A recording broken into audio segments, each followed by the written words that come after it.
Okay, hi, I'm Kimberly, I'm Brooke. and we're the Morquio Morquio Moms.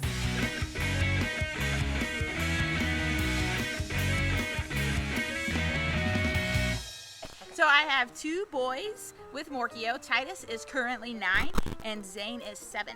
They were both diagnosed in 2016 at the ages of 2.5 and 6 months.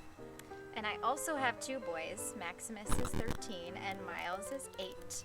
They were diagnosed in 2015. Max was 5 years old and Miles was 6 weeks old when we got his diagnosis. So you get the diagnosis of Morquio, you Google it, and then you see a plethora of things you wish you never saw. And one of those things might be surgeries. What the surgeries are, what they're going to look like, how many times are they going to have surgery. And we're here to give you a short list of what that might look like. Brooke? So Max was diagnosed when he was 5, and his first cervical MRI, he had instability C1, C2. So Dr. McKenzie and Dr. Campbell did a fusion and decompression when he was 5. Before that, he had his port placed because for his ERT. So we did have that one. Then we had the next surgery. The next surgery that he had was his knees were knocking. His hips looked good, but his knees were turning in. So we went in and placed the 8 plates in his knees and screws in his ankles for the guided growth.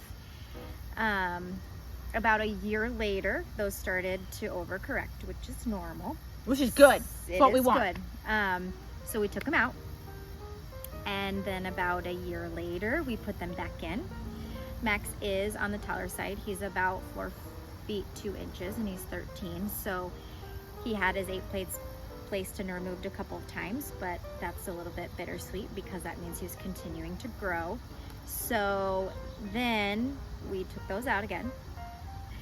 And then when he was 12, when he was 12, then he finally needed his hip surgery. So he had his total hip reconstruction and we went back in and placed 8 plates in his knees. It still counts as the same surgery. It does. The boys think different though. They think they should get credit for each one.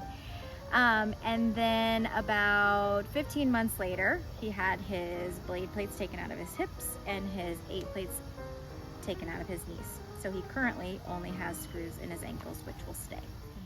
So then Miles is totally different.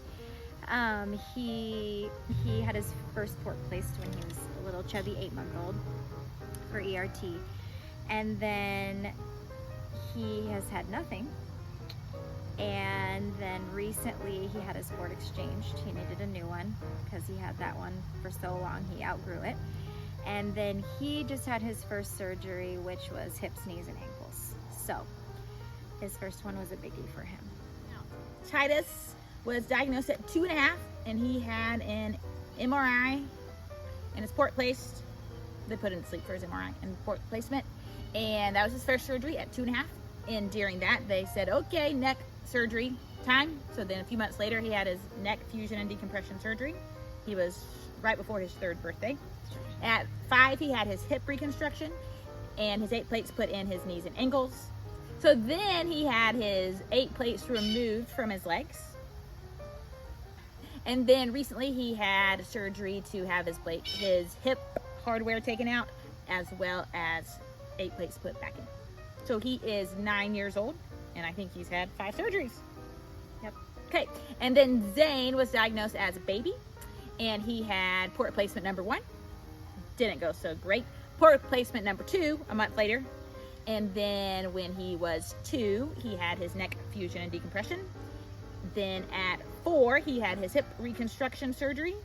And then he has had his blade plates and his 8 plates taken out. So he's had 5 surgeries too. They're tied for 5. They're tied for 5.